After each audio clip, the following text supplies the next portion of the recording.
माझी जागा आहे, अमरावतीचे लोक माझे लोक आहेत आणि मला माहिती नव्हतं की इकडे आल्यावर हे सगळं होणार आहे. मला फक्त वाटलं होतं की यार मी बोलवते तुम्ही याल, पण तुम्ही ज्या प्रकारे मला प्रेम दिलं, मला देत आहेत, त्यांनी माझं मन भरून आलं आहे. थँक्यू सो मच सगळ्यांना आणि थँक्यू सो मच अमरावतीकरांना स्पेशली, कारण तुमच्यामुळे हे आता एक वेगळी स्पेशल मोमेंट झाली आहे माझं. नेमकं काय झालं होतं बिग बॉस मध्ये निष्कासित केलं तुम्हाला, काय झालं होतं नेमकं?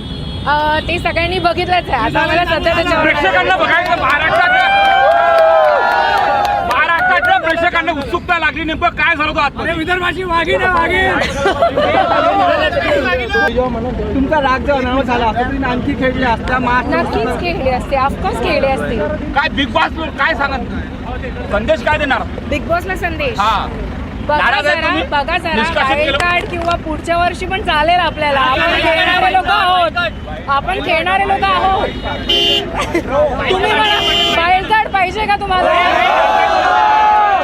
आन्सर आहे तुमच्या समोरच. मराठी माणसाचं आणि महाराष्ट्राच्या हक्काचं न्यूज चॅनल मराठी न्यूज 9.